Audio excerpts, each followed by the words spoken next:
গাছ।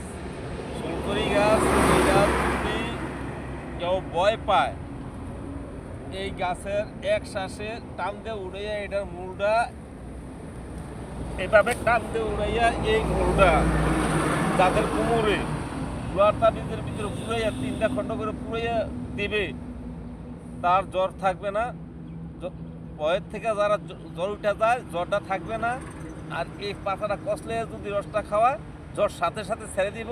এটা ভয় পাইলে এই সুলকড়ির গাছের কাজ লাগে। এই সুলকড়ির গাছের কাজ হচ্ছে ভয়বৃত্তির জন্য।